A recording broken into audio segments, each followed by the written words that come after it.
Okay, everyone, after Monday's carnage, there's plenty to discuss, and someone that I disagreed with over a price tag with regards to Nketiah is kind enough to join me, and look at me apologise to him. He's here, Tom Canton. How are you? Welcome to the show, my friend. You know, if there's one thing I enjoy, it's anyone apologising to me. So I'm looking forward to this. This is good. This is going to be fun. And of course, Babs, was great to be on the Cannon podcast the other day. I was about to say, and I've been on your channel a few times, also been on the Gooner Talk a few times. But yeah, thank you so much for joining us as well. Round of applause for Babs. Woo. No worries, man. Appreciate the invite as always. No, honestly, super excited about this panel. Super excited to get into everything. We did well enough, Sharoy and I, and welcome Sharoy, obviously. We did well, Sharoy and I, with Nick last week to talk just purely tactics, purely Premier League, avoid all the transfer stuff. But we've got no choice now because David Ornstein decided to get busy and give us information. So look, we'll fly into it. For anyone who's missed it, and I'd be amazed if you have, but a recap. Eddie Nketiah, subject to bids from Nottingham Forest, £25 million rejected. Palace interested too. Could they come back? Arsenal in the region of 30 to 35. But Tom might tell us differently, because I know sometimes you're privy to some information. We'll see what happens there. We'll then talk about the forward situation. Aaron Ramsdale, interest from, well, apparently Southampton and Bournemouth, but the big one was Wolves coming in, wanted to take him on loan with an option. Garcia, personal terms agreed according to Fabrizio Romano. And Marino is just, I don't know, somewhere on a beach, chilling, I suppose, waiting for this medical to happen. I don't know what's going on. So we'll try and make sense of it all. Let's get all your reactions immediately. Tom, Eddie Nketiah, £25 million bid. Was there a big smile on your face? To be honest, it was a weird moment because I clocked off from work because I was on like a usual 9-5. And so like all of my digging around on transfers today kind of come to a close. So when David's story dropped, it was very much like, oh, can I swear on this? Is swearing all right? Yeah. Or no? Yeah, just like, oh shit! Yeah. So because I couldn't quite believe like that it was like that happened so soon. Really, actually, I expected if it was going to happen, and more bids were going to come, it would happen kind of within the last week of the window. But that interest from Forest, as I pointed out, I felt as though Arsenal were always in a position with the Marseille situation. They were aware that other teams were keen on Nketiah. I use the analogy of, imagine you're like someone who buys and sells houses, and you've got this record of, having a really poor record of selling houses for not as much as you wanted to sell those houses for, with this new house that you built up, and you had them since they were 8 years old or whatever. Well, I think it's 14 in the case of Eddie and Nketiah, to be fair. But say you've had this house and you developed it, you built it up, and you're saying that with this one it's going to be different, and we're going to improve our reputation of selling. And someone comes along, has a few offers, and they're below your valuation. But you've got 5 other people that have had views of this house and that are interested in this house. Why would you accept a lower offer when you know there is other interest there and that there's potential for other offers to come in? And I think that's what Arsenal have done. The difference now in this situation, and what I said to you earlier today when we were having a chat, was 25 million was kind of my threshold. That was where I was at in sense of, if we got 25 million for Eddie Nketiah, I'm happy with that. I think that's a good deal. And there was even a feeling that might be Arsenal's valuation, because I know actually David Ornstein reported when the Marseille situation was going on that they would be open to a loan with an obligatory purchase clause of around 30 million euros, which is around 25 million pounds. Now, different clubs have different, to try and make this make sense, that whole Premier League tax is real. Like, so when a French club comes in for your player, there is a certain price tag. When a Premier League club comes into your player, there is a different price tag, and that's reflective across the market. So clearly with these Premier League teams coming in, Arsenal have said, well, for you guys, the price tag is X, Y, whatever. So they're standing firm on their valuation dependent upon which club comes in for the player. And I think it's important that they do that, because we need to make sure that reputation of selling is improved, and we stand firm on it. We can't moan at them for selling poorly in the past, and then when they try and do something about it, then moan at them for not selling for less than they value the player at. So it's very interesting this last week of the window, I think. Yeah, absolutely. And I think, look, ultimately Arsenal rejected the offer from Forest. So if this deal doesn't go through, then my frustrations about this deal not happening, some kind of still exist. But where I think I obviously did get it wrong is, I just felt that the value of around £23 million, which, as you sort of said, was made up of a few different add-ons or whatever, and kind of weird details in the deal, but I mean, let's just take the £23 million figure. I just felt that's where his value was, and a lot of people got upset with me when I did a live stream about it, because they were like, you know what? Why are you hating on Eddie? I'm not hating on him. 23 is quite a lot. I just did think he quite made, that kind of slightly higher fee. But with clubs coming in, listen, a player's worth what someone's willing to pay. If Forest are willing to pay that, then there you go. Like, ultimately, he's worth more than what Marseille were offering. So it's interesting that Arsenal rejected that. Baz, would you have taken the 25 million? I'm not quite sure, because you look at the current market value, and I know sometimes you kind of judge off how much you rate players as well. But at the end of the day, you go off the market, and seeing today Armando Broja go for £30 million and seeing that he's only scored 8 league goals in his entire career. Has he got 30 million? He's got £30 million. Here we go to Ipswich Town, and it's a loan, isn't it? It's a loan. If they stay up, they pay the 30. If they go down, so let's all hope Ipswich go down, basically. Yeah. But Ipswich also spent £15 million on Liam Delap from City, who didn't have he's got 1 or 2 league games in his locker. So going off that market, and the fact that Eddie has so many things in his favour, the fact that he's in the peak of his powers, and the fact that also he's English tax as well, and that does count. We've seen it in the past playing a part. I think there's a lot of things in our favour, so we can hold out, because we get to the stage now of the window where teams are desperate. They want to get a signing in, and they're going to pay a bit more and go a bit above the odds. So I appreciate Arsenal being patient, and they've got a certain valuation, and until they get that, they're going to wait for that. Because how much Mikel Arteta values the player? He might see him as an important part of the squad still, and how many times he's used him in the past few years for important games. When Jesus has been injured or striker has been injured. So the only thing that I think has got in the way for Arsenal is the 120k a week. I think that's the main thing, and I think that's the stumbling block, because I think Eddie's worth at least £30 million in the current market. Because you look at the other strikers that have gone with less experience, with less, less of a resume, go for even more money, then I think Arsenal are more than obliged to hold on for a bit more. Yeah, Sharoy, come in on all that. I'm going to get a lot of stick in the comments. I don't care. I know this sounds really, really blunt, but I'm looking at signings and exits that are going to get us closer to winning the Premier League. And this isn't coming from a place of entitlement. This is just coming from a place of sort of deep-rooted pain, having missed out for 2 years. And with respect, the only reason that I followed this news even sort of notionally was because I'm concerned that to get closer to winning the Premier League, we're going to have to let go of some of these players to bring someone in. But there was so much chat on Monday and even today about the transfer window is getting exciting. There's a lot of noise around Arsenal. I mean, with the greatest of respect, am I really meant to be excited that Arsenal's number 1 goalkeeper at the start of last season might be going on loan with an option to Wolves?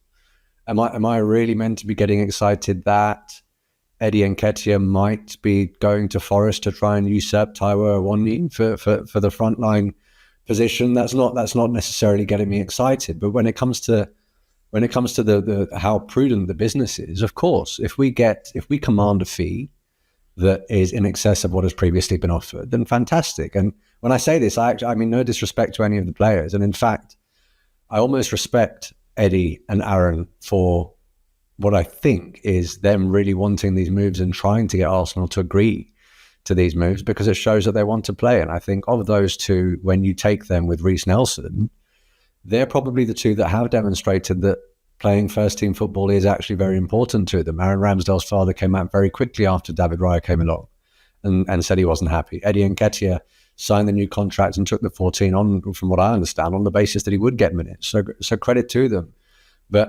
And I mean, I know Tom had the analogy of his house, but I'm sort of looking at the analogy that isn't quite about selling, but is in fact about buying. And it's a really rudimentary analogy, but if you wait until Christmas Eve to go and buy your turkey, you're going to be stuck having roast chicken on Christmas Day because all the turkeys are going to be gone. And that's what I'm worried about. You can not a bad thing, because turkeys suck, may I say. Like, they are not... You just had some bad turkeys, mate. I'm just saying. Turkey is the one. Sorry, man. But beside the point, whatever. We can reverse the turkey and the chicken for you, and then the analogy will make sense. But that is somewhat my concern. I wish those players all of the best, but I'm now sitting here quietly in the back of my mind, not worrying, because I do trust Arsenal to address this area, and I hope that trust isn't misplaced. But the clock is ticking. The clock is ticking. I'm just hoping that this attacking signing that I really, really think is integral is one of those signings where a lot of business and a lot of work is being done behind the scenes, and absolutely everyone is doing their best to keep it quiet, and it gets unveiled at the right time, a fortnight before we play Tottenham, and we bounce into that game. But if that doesn't happen, I have to say I will feel ever so slightly flatter about this title challenge than I otherwise would have. I want to really open the floor. Like, everyone come in on any point you agree, disagree with, whatever. But like, you know, Tom, as you said, like, you know, you'll do some digging to try to find out what's going on. Like, there's not a lot out there to suggest that we're going to get this forward, even if Eddie does go. And I've got to say, I am more in Sharoy's camp that we need to do something, even if it's just to freshen up our options. But it's incredibly quiet. Could that be because Arsenal are just working on the outgoings first and then they know what they've got? Or is it that they just don't know if they can do anything? Well, I think that, you know, to start off, you know, the window has not been like previous windows under this current iteration of the Arsenal kind of conglomerate, the Edu Arteta combination. You know, if you think about previous summers gone by, we've kind of always knew the main targets that Arsenal have had. You know, our summer it was always Declan Rice. Season before that, it was Gabriel Jesus. The season before that, you know, we heard about Ben White quite, I think, earlier, just before the window started, because I remember him going off to that England friendly, and he was being talked about with Arsenal as well. So, yeah, I think that this window was always going to be a challenge. And I remember at the start of the window, I was talking a lot about how this was a window to raise the floor, because raising the ceiling was going to be so difficult. Because when you reach a level of a team that are challenging for a title, it becomes incredibly difficult to improve your starting 11. And actually, what Arsenal could end up doing is still raising their ceiling, because Calafiori for me is a player that's got the potential to maybe start for us. And Mikel Merino as well, I look at as a player as well who could potentially start for us. So I think that there is success there, but the difficulty is, and where I think the shortcomings are, and where I fear that I'm going to upset Sharoy, is that I'm really suspect of whether a forward player will come in. A number of reasons being, one, because of the lack of obvious candidates. And James, I, as I mentioned on Twitter, I watched a video, you know, about all the potential forwards that Arsenal can sign. And whilst there's definitely like options out there, you have to really kind of, with each individual profile, really come up with like an argument as to why. And obviously, I think there's a lot of arguments against each of them as well. So, and Arsenal are you wouldn't take Anthony? How? I don't know. It depends how much. Packet of crisps, maybe I'll do it. Even there, that's a bit steep. Depends on crisps, I guess. Honestly, that's one signing even on a free I wouldn't do. But I get you. Like the list of options had flaws. I mean, and I think that's something we'd have to accept. But they weren't perfect. Can I interject on that? I just on the point that of all the options, you'd have to make an argument for them, and there is an argument that can be made against them. It's a completely fair point. But with the Ben White signing, there were a number of arguments that could be made against when we brought him in terms of the highest that he had hit and the price tag that we paid. With the Aaron Ramsdale signing, there were a number of arguments that were in fact made against.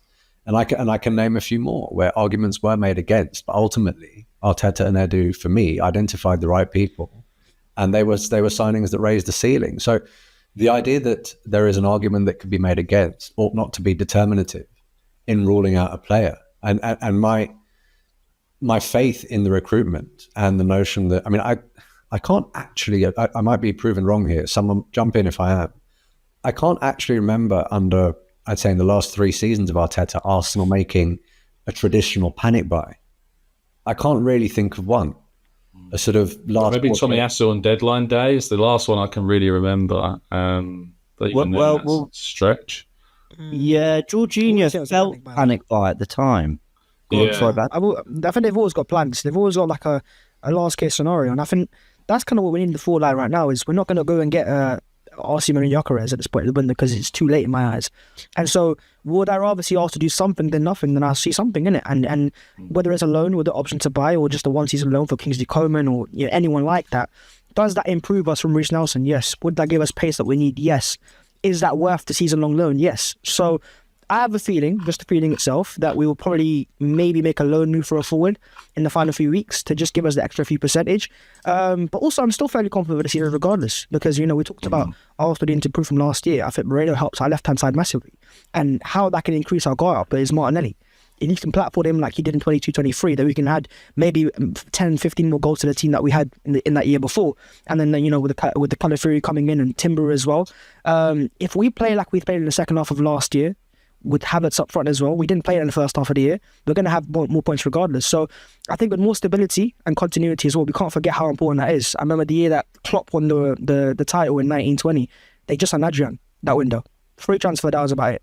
And still they went on to go and win, you were 98 points. So just having that continuity under certain players, not making any major changes. We saw at the start of last season, Havertz came in, Rice came in, Timber came in for a few games as well. There was a lot of changes to our team. And sometimes that's not what you need. You want a bit more stability. And that's why I think anytime we do make, they're going to have to earn their place on the starting 11, and it won't be like a guaranteed start straight away. Yeah, look, again, I completely agree with all of that. But when I've been trying to use the phrase getting over the line or winning the title as opposed to catching Man City, because I do that on every pod that I'm on, but I'm going to have to use the catching Man City phrase again on this one. When I'm looking at Manchester City, and I know this isn't necessarily the best metric, and again, it's not determinative, but the PFA team of the year came out today. Our goalkeeper was the goalkeeper. Our centre-backs were the centre-backs. Rice and Ødegaard were in the team. None of our players made the front three. Two of City's did. And I honestly do think that with the notion that they're going to bring Gundogan back, with Savio coming in, I feel as though they might be even stronger going forward than they were last year. Looking at that, notwithstanding the fact that they've got Alvarez. And I 100% agree that it's a lot easier. I think it was you that was saying this earlier, Tom. It's a lot easier to raise the floor than raise the ceiling when you're that good. And that, as a fundamental principle, isn't flawed. But ultimately, when you've come up short against the same team for 2 years, it is, in fact, the ceiling that you have to prioritize. And I don't think keeping or selling Eddie or keeping or selling Reece or keeping or selling Rambo actually affects the floor or the ceiling. And this isn't some sort of knee-jerk reaction at the end of the window from me. Because of City's business, I actually don't think City are finished with their business. This is something that I've been crying out for this team to address from the minute that Lacazette was on his way out and Aubameyang got turfed. And it still hasn't been addressed, unfortunately. You know, that's where my worry lies. We are a bloody good team, Babs, 100%. Are we going to challenge? We're probably going to take it to the final day. Whether it goes our way or not remains to be seen. I'm not questioning any of that, but these questions were squarely directed at the transfer window and what we can do to minimize the things that are within our control whilst the variables are variables. Well, let me ask everyone, because we're going to move on from this topic in a sec. We've got to talk about Arteta's favourite topic in the world, which is goalkeepers. So we'll get to that in a second. But when we all did our Premier League predictions, obviously you can't be a YouTuber without doing them. So I was asked on AFTV where Arsenal finishing, and I said I'm leaning towards second at the moment. But if we had a forward, I think first. I think this is our year. I think we're really, really good. But I just think that extra couple percent will make the difference. Where's everyone else? Is it we think we're going to win it anyway? Do you all think we're making top four? Do you think a forward makes the difference? What's the range here, Tom? I feel like Baz is on the edge of his seat there, so I'm going to let him jump. Go on, Baz. I'm edging. No, listen, I'm still fairly confident. And it kind of falls down to your trust in the current players and how much you reckon Saka will improve this year, how many goals he'll score.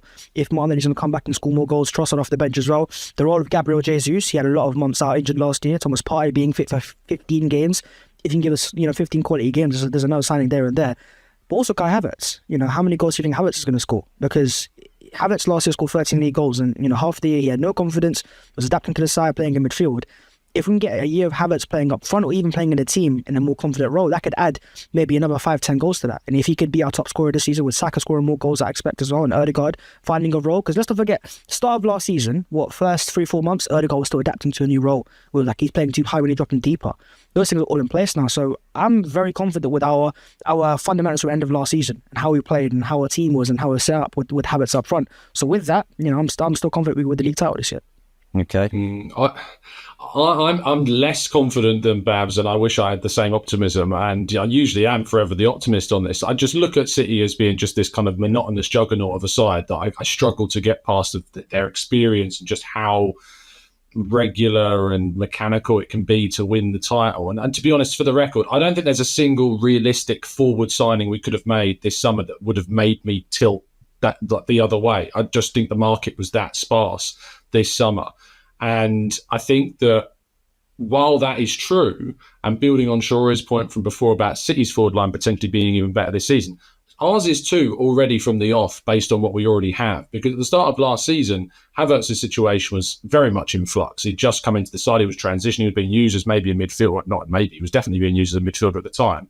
And in the 18 games that he played as a centre-forward last season, he had 15 goal contributions. So if you nearly double that to the amount of games he could play in a Premier League campaign, you're looking at, just by stats and around 30 potential goal contributions. So that is a massive impact on what we've got on a season, of course, that delivered more Premier League goals than we've ever scored before. So I actually think that there is scope to look at what we have already and believe that there is definitely scope for improvement from the off.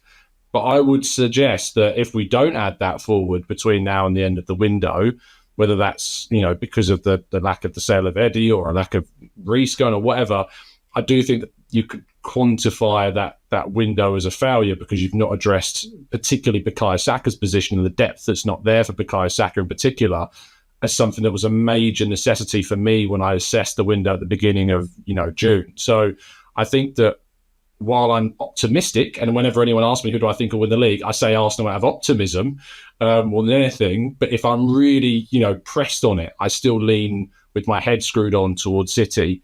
And I feel I was going to do that regardless really of what we did, just because of who they are as a club at the moment and their experience in doing this year on year. Fair enough. Sure, we talked about it last week, and I think you're sort of in the same boat as me, right? Yeah, but I do think Arsenal are going to win the league. Notwithstanding everything. Oh, sorry, no, you did. I keep confusing. Notwithstanding everything that I've said, I might come across as frustrated on this pod, and I'm sorry. And it's just because I really do want to get over the line this year, and I want the club to do everything possible.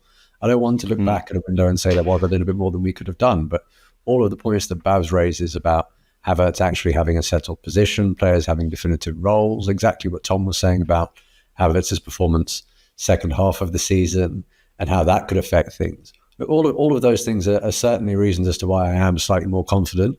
And also just the notion of probability. The idea that this team could go and do 5 in a row is just bloody embarrassing, in all honesty. The fact that that could happen in the Premier League is problematic.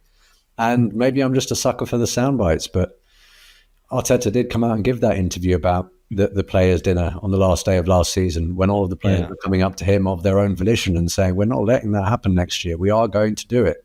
So maybe all of that scorn, when you're 1-0 down against Villa, comes back and you win that game this season. Who knows?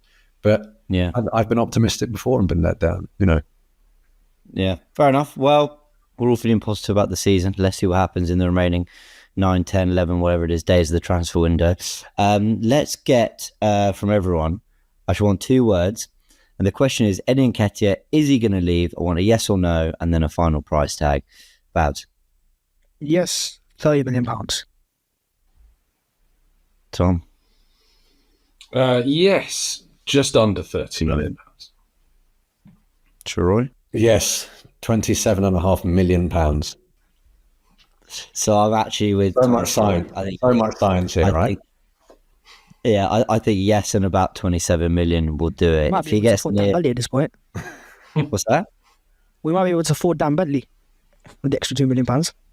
Well, that'd be good. I can't believe the Cronkies didn't back us for that signing, but £50,000. What a bid! That's come on, classic. Show some ambition. Anyway. Looks like Setford's taken that spot, which is interesting. Everyone, just interrupting the podcast for a second to tell you about the amazing Surfshark, because there are so many benefits to being with them. Firstly, number 1, your identity is protected with their identity monitoring service in case of any breaches that contain your data. Number 2, antivirus software ensures your digital data isn't stolen by malware And number 3, my favorite, which I've told you about many times before on this channel, is that your content pool opens up big time. Using the app, you can select from up to hundreds of locations around the world to surf the web from, opening their content to yourself wherever you are, such as watching shows only available on US Netflix here in London, for example. I'm actually going away next week, and I'm planning on tuning into Arsenal versus Brighton because of Surfshark. I get the live commentary I want, the punditry I want, live where I am, without missing anything because the access is right there. Then I plan to watch Man United versus Liverpool and the match of the day to top it all off. And yes, I'm going on holiday to do the things that I'd still do in England. Don't judge me. There's a 30-day money-back guarantee, so honestly, it's a no-brainer. Give it a go and take your favourite entertainment with you around the world. Hit the link in the description below and use code JamesB for an extra 4 months free. But yeah, let's talk about goalkeepers then, because... hey, as you mentioned, Dan Bentley. I thought I was resigned about 2-3 weeks ago to Ramsdale staying. I saw this, I felt Newcastle and Chelsea were good moves. They hadn't progressed their interest that was reportedly there. And I really hate being this guy that disrespects the Wolves, Bournemouth, Southampton of this world. I just think he's like better than them. Don't be upset. If you happen to be a Wolves fan watching this for whatever reason, thank you. But don't be angry at me. I just feel like he's good enough to play in the Champions League that he got us into, and at least in the Europa League, or maybe even go abroad, play for a big club. But the reality is that if there's going to be money for him, especially the money we want, it's likely to come from the Premier League. And also there's this weird trend with goalkeepers where the best goalkeepers don't always end up at the best clubs because there's literally one spot, right? So Wolves... Are we taking this interest that seriously? Because they want a loan with an option. I don't really know if they're actually that close to what we want for him. Feel free to anyone come in on that. How does it benefit Arsenal? Honestly, how does it benefit Arsenal? The only tangible benefit I can see is something in that tweet said that Wolves would be responsible for the vast majority of the players' wages. And if one of these players that we might be looking at has wages and we're trying to make up that little bit of difference, then fine. But if you're looking at a goalkeeper who suddenly, comes to Arsenal, takes the number 1 spot, is in the team of the year at the end of that season, gets involved with the England squad, it is a real sort of fall from grace for the player, in all honesty, and without sounding condescending to these clubs. There are now conversations as to why Wolves want him, because there's a debate as to whether he even starts over Sarr over there. I can't imagine him going there to sit there as number 2. And again, that goes back to the point that I was making at the beginning of the show, which is, in all honesty, that for me it wasn't an eye-catching story for me, and I can't imagine that it's a very eye-catching move for Aaron Ramsdale either.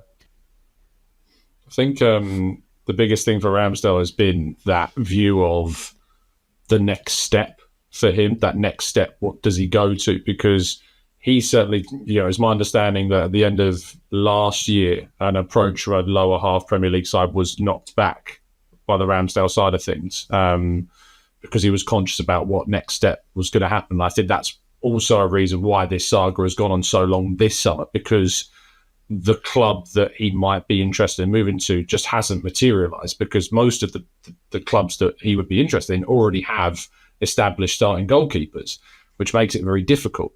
I guess what you could argue, Shiroi, is that the benefit to a loan to a club like Wolves is, rather than kind of a sale to one of these teams, Ramsdale, or even just a cheaper deal, is that if he goes there and plays every single game, has an excellent season, Arsenal are in a far better position in 2025 to then sell him for what he is then worth, which is, I believe, still around £30 million. So I think that could be the benefit to sending him on loan. If there was suggestions, I think David also said there would be an option in the proposal as well. I'd be curious to know what the value of that option is. And there were also further reports outside of the Athletic that claimed that it was a loan fee of around £5 to £6 million, which is a lot, considering we paid about £3 million for our loan fee for David Raya last season. So, that's quite a big sum for a loan situation. So I think that a loan that is around £5 to £6 million of a fee and gets him week in, week out football, there is a benefit there for Arsenal. What I don't think is a benefit, which we may all come on to as well, is then spending 25 million quid on a number 2 backup, which seems just bizarre to me, to be honest. Arteta, he loves a goalkeeper. He loves him. He loves this. Playing 2 in one game. Maybe that's a tactic. He said he would. He said he would and never did. Although I believed him for a couple weeks. We're not spending £25 million on Joan Garcia. He'll be closer to 15. There's no chance we spend. I think he had a release clause in his contract that was worth 15, but if players got promoted, he got up to 20. I think if also signed a player, it'll be for a lot cheaper. 100%. I have a feeling that this window has the potential to end with major frustration from the Arsenal fan base.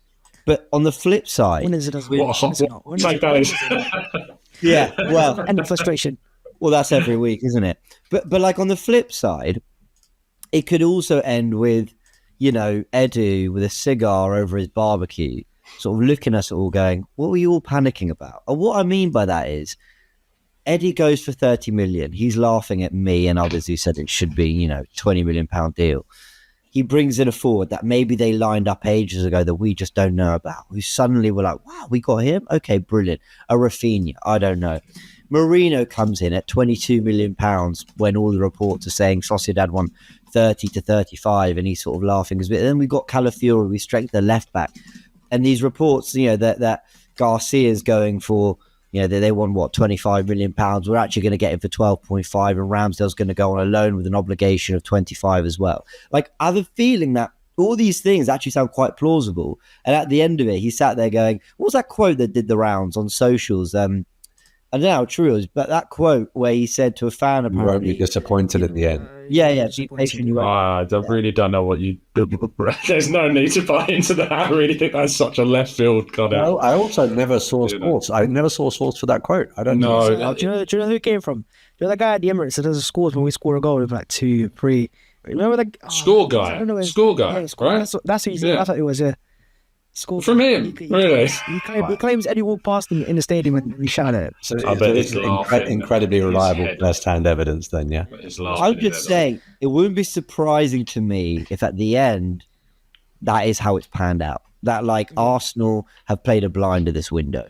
I don't know, but... Standing ovation at that point. Standing ovation. The fixtures also do not help this situation, though, James. No, it doesn't. Because we have Aston Villa, even if that's a win, which I personally believe it will be. We'll probably come on to that. Even if that's a win, we have Brighton. The window closes around that time. If the business isn't done in that window, and you're then going to Tottenham away and City away, you then really do have the propensity with those results and a bad window. If those results don't go your way, suddenly all the feel-good factor around the season can be zapped in the blink of an eye. I feel like we need to be sturdier than that as a fan base, but I do know what you mean. We're not. As fans, we're too emotional. Have you not seen?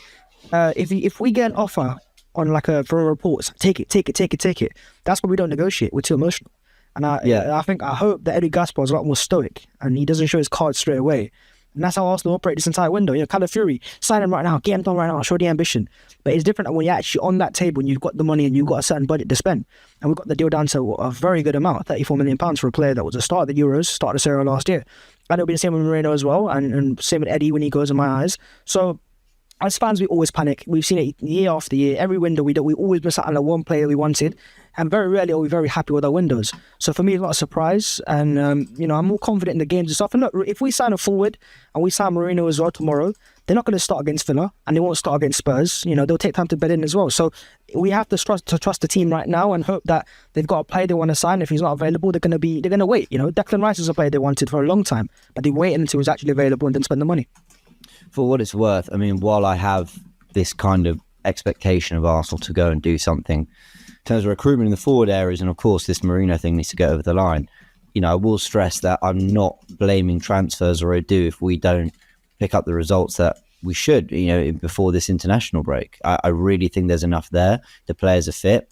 They've known about these games and that they had to get ready for them. I think I can afford Arsenal the time to take the whole window to get the deals that they want to get done in the way they want to get them done, and that's fine. City and Tottenham are the other side of that international break, but let's go on to Villa now, but if we don't beat Villa, I'm not going to sit there going, the lack of signings. That will come in another conversation. I just think there's plenty there to beat Aston Villa, although they look good against West Ham. Before we sort of preview Villa and what to kind of expect of them, what did we kind of take from the Wolves win that we might see in the Villa game? Because the big one for me was Jurriën Timber, but don't know if you guys have any others you want to put forward as well. What was it about Jurriën Timber? Was it the notion that he came on as what we all thought was going to be a Zinni like for like, but he started popping up on the right as if he was Bukayo Saka's backup all of a sudden, or was it something else? This guy can play anyway, Yeah. So little plug for a video on the channel. I did a little breakdown on Timber, and honestly, I was going to do one anyway just because I was interested in his numbers. But as I was kind of researching, I saw these great stats, carries, take-ons, pass completion, blah, blah. And I looked at it, I realized these are all attacking stats. So let me find his defensive numbers. And it was zeros across the board. And I'm thinking, this guy was brought on for Zinchenko to shore up the game. And then I'm stopping. I'm like, well, yeah, but not in the way you think, James. This is where I have to sort of change my thinking because Arteta sees the game so differently. It's in almost in a similar way. Raya was signed not because he's going to, he's a better shot stopper than Raya. He's going to make more incredible saves. So, better shot stopper than Ramsdale is going to make more incredible saves, but because he's actually going to catch the cross before he has to make the save from the header. And I guess Jurriën Timber came on and he looked brilliant. I mean, that one bit of skill where he sort of turned press resistance in between two defenders, he ended up actually losing the ball immediately and went out for a corner. Raya gave him an earful. But just his skill, his quality on the ball, and suddenly we just looked in control again the minute he came on. I thought Zinni had a good game anyway. It just made me think, is he that perfect option for Arteta where you might want a right footer who's more defensively sturdy against Leon Bailey, but you're not going to lose anything in possession with him? And that was my big takeaway, that actually when this guy hasn't played the last 3 pre-season games, but you've actually turned to him for the last 22 minutes of the Premier League game, it must be with a view of wanting to play him potentially against Villa. Mm-hmm. Yeah, no, I think so. And I think a lot of it's technical security. I think Arteta spoke after the game on Partey and the fact that at times he struggled and lost the ball in dangerous areas. But Timber is one of our most comfortable players under pressure. And I think George on the Canal podcast says all the time that he could see him playing in midfield this season on the left-hand side because he's that comfortable in tight spaces and he's that efficient in the final third. And we all saw the goal he scored when he came back in his first return game for the academy as well. This guy can impact the final third. He's very comfortable in terms of ball carrying as well. So I think in those games where we need this technical security, and look, Villa are a team that will press you high as well, but there's a lot of space in behind, and if you can play through that press and play balls in behind to Havertz and running behind Martinelli, we can cause him issues. So it's great to have him back. He is basically a new signing because we didn't have him last season. So we've got a £30 million signing that we spent that's now available for us to use. And if he can stay fit and available, then yeah, it's going to be very exciting. I think, Timber's presence in this team this season is all about balance. He kind of just brings in the additional, weight to the scales of the team that we've kind of been crying out for, that, Kivior's too defensive, Zinchenko's too offensive. And I think that, Timber does is he brings the blend of both, even though I know that you were talking about the defensive side of his game, was not on show in that. I know that from watching him last season, I remember the Community Shield game against Manchester City, he was excellent defensively. So that's going to be really important. I also think he causes a problem to Calafiori, who maybe thought he was coming in and, be immediately into that left back slot. I don't think that's as clear cut, and also I think Ben White should be looking over his shoulder somewhat of what Timber can do as a right back too, and that's exciting. He of course played at centre half in pre-season, so who's to say that Saliba or Gabriel shouldn't also be looking at what Timber might be doing? He's just such an asset, I think, to that. So it wouldn't surprise me if you one day saw him in defensive midfield either. I think it's definitely something that who knows, you might see in certain game scenarios. But with Villa, the last 2 times we've played Villa, we should have won both and ended up losing both. And part of it was through misfortune, because I think we should have had a penalty at Villa Park and, the whole handball Havertz situation, and we missed big chances. Odegaard missed a huge one. And then, of course, Trossard misses that massive chance at 0-0 in the first half in the home game, and then we make mistakes which lead to those goals being conceded towards the end of the game. But we are a better side than Villa, and we are a team that should beat them. Timber, I don't think necessarily his presence is integral to us winning this game. The most integral thing about this game is taking our chances, and we have to score the chances that we get in this game. And if we don't do that, like we didn't do it last season, we'll score 0 like we did last season, and we'll probably lose the game, both games potentially again. And that is because Villa have the quality to hurt you, and if you don't hurt them, they will hurt you. Yeah, I'm so with you on that, sure. Oh, that just brought back so much trauma. Sorry, mate. No, it's fine. It's fine. Trossard chances were at the Emirates. Yeah, God, it was so bad. It was so bad. I remember this. Martinelli missed one. I feel like Martinelli missed a huge chance in the away game as well. I dragged one less at the post. Yeah. But you've summed up so well that we lost 2 games we should have won. Like, I didn't even come out of them going, "Oh, another get a draw." Like, no, we were better, and Arteta's press and his plan to nick back possession, and keep teams pinned in, and he did things tactically differently, right? To take advantage of the high line. I'm going to get Zinchenko inverting with Havertz running behind from midfield. Like, they were clever things. We just never put it in the back of the net. And what's going to be fascinating from a tactical perspective in this game, does Arteta stick or twist? Does he go, my game plan should have worked twice, third time lucky?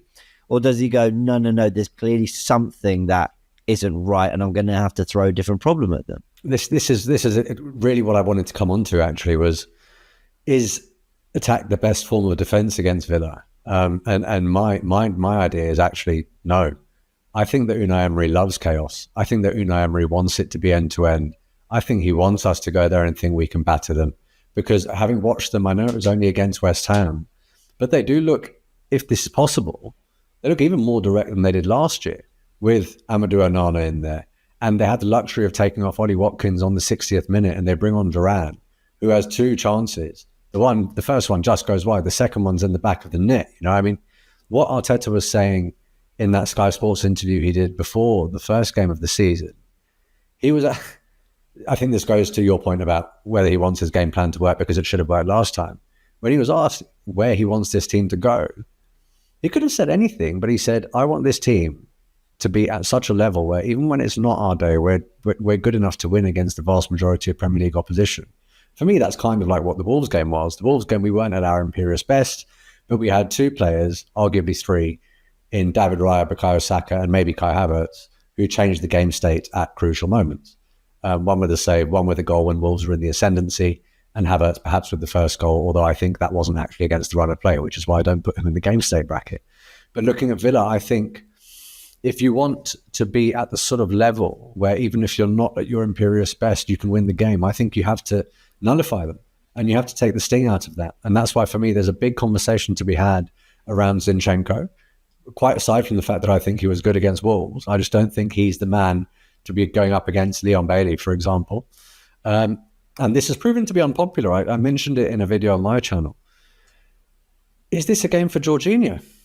Because Jorginho, for me, is one of those midfielders that I know that instantly people go, no, he's too slow. You just mentioned Onana. Are you mad? But he is a very apt midfielder when it comes to taking the sting out of the game and you being able to dictate the tempo at which football is played. And those are 2 things that I'm really intrigued about in terms of the starting 11 for this weekend. And I think they could be determinative.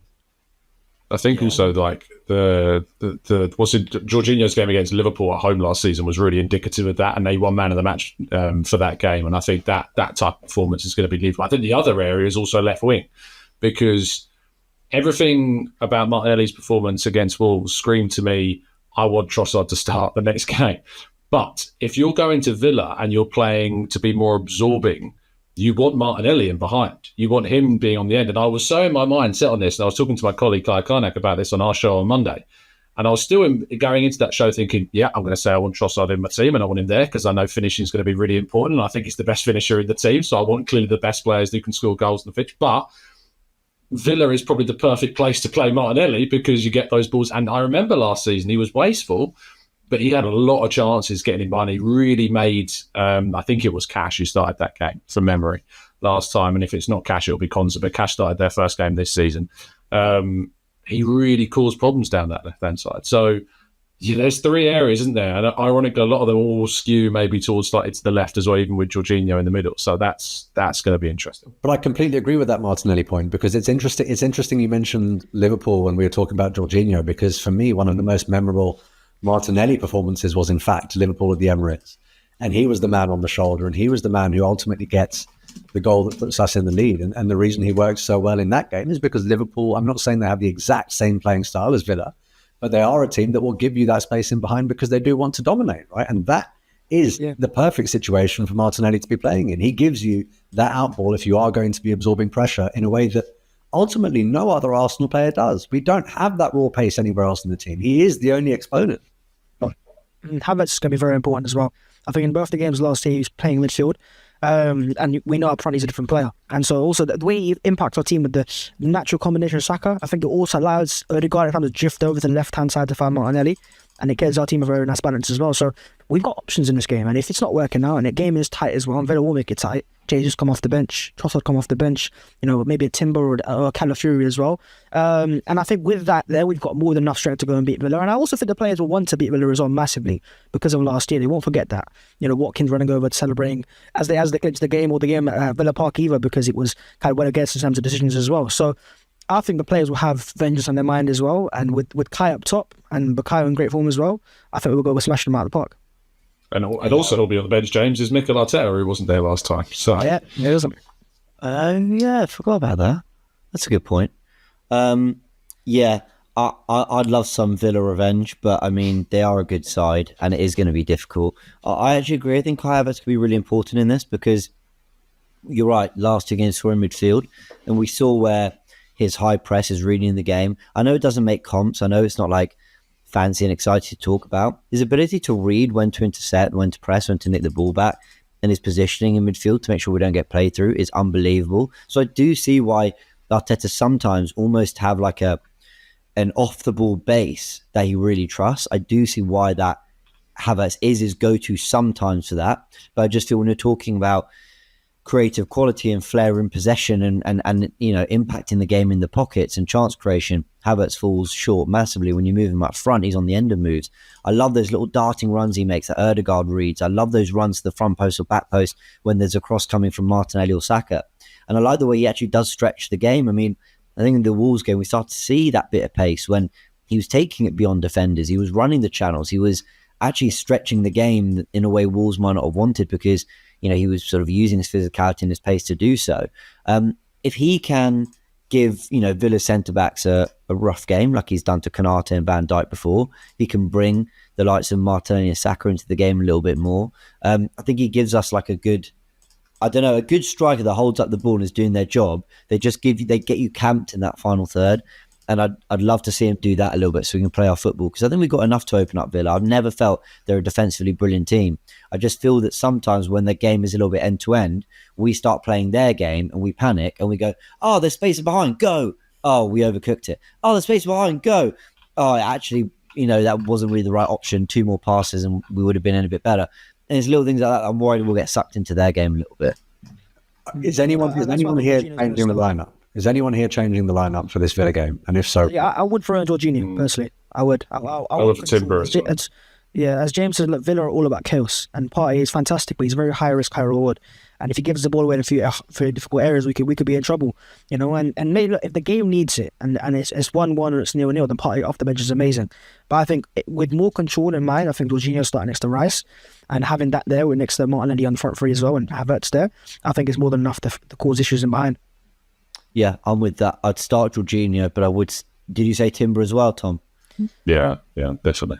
Yeah, I think if you're going to remove Zinchenko, so if you're going to bring Jorginho for Partey, and I know Partey's not, as physical as he was before, it does look like he's lost a yard or two, then you definitely want Timber in there next to Jorginho, Zinchenko. If you're inverting Zinni next to Jorginho, you lose possession there.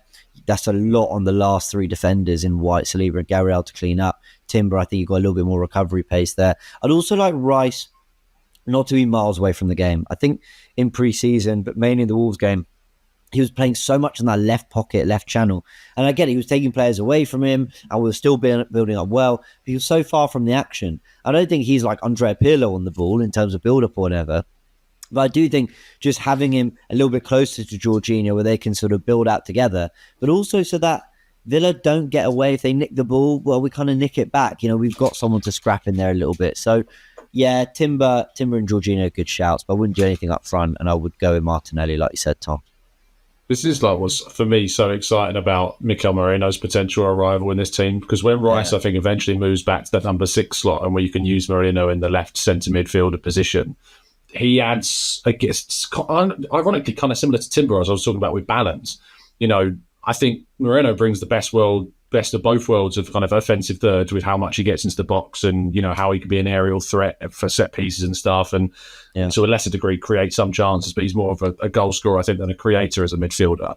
But also is a dual winning machine. So you've got someone as well who's mobile that can also win you those battles in midfield, while Rice can, I think, then focus on what I personally believe to be his best role as a 6 and be that cliche of being our Rodri. But that's where I personally do see Rice's future as Arsenal's anchor of their midfield, and us then building a midfield with Ødegaard around it. Yeah, I totally agree.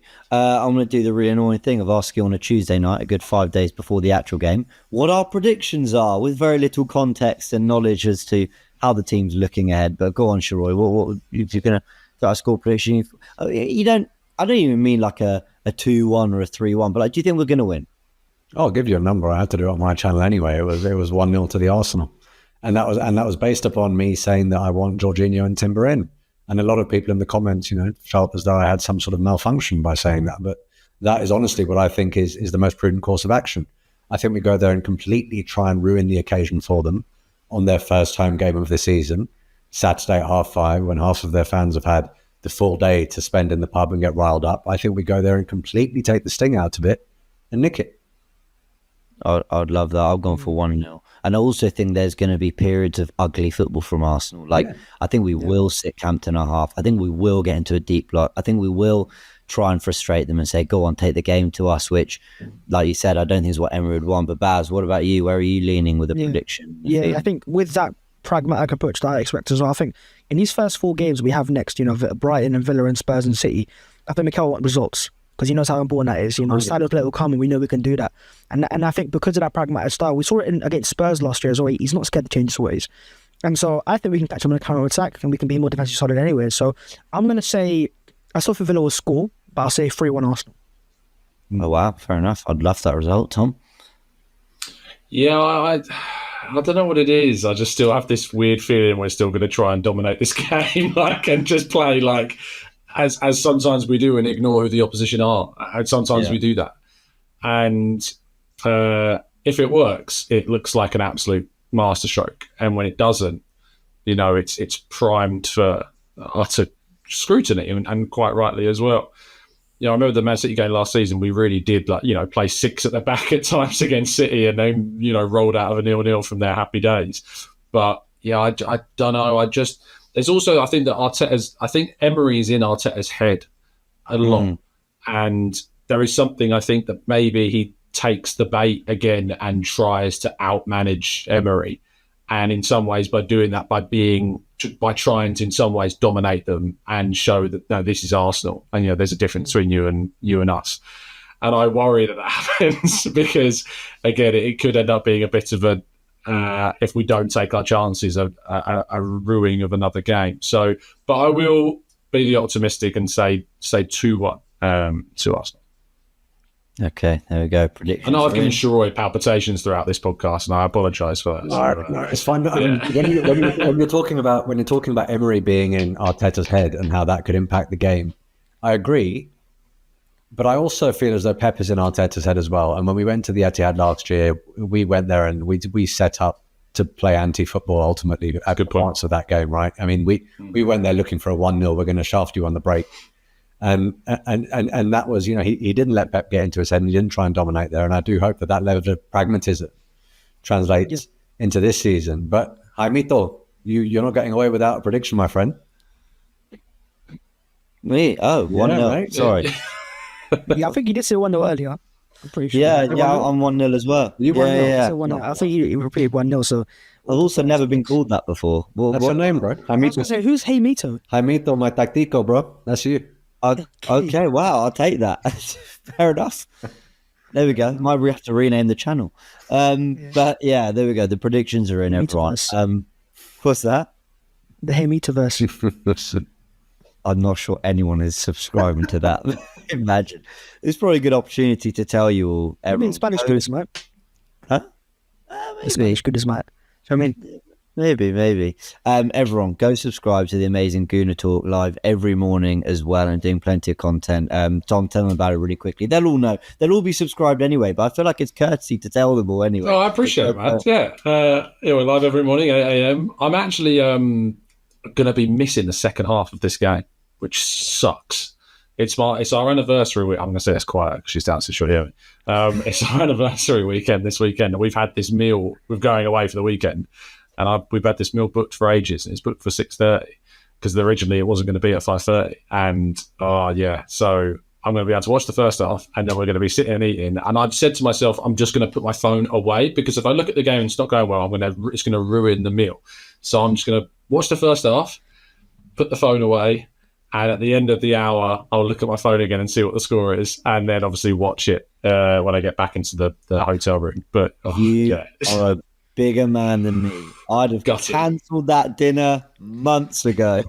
I'm sorry. Sorry, man. Wife, Arsenal. I'm sorry. I'm also not sure it's much better that you go and watch the game on your anniversary when you get back to the hotel room after dinner. You should probably just park it. Okay, when I say that, I mean when she's asleep, I'm going to be like, fine. You're not dedicated enough. James and I, we both booked our holidays for the international break. We're quite. No, I've also got one of mine in the international break. So I time them as best I can. But yeah, fine. I love the idea that Mrs. Canton is being woken up by you going, "He's offside, mate." How's VAR now to look at this? You go, what's going on? 1 a.m. The game's finished. No, fair enough. No, good on you, and congratulations, obviously. Yes, man. Congratulations, well done.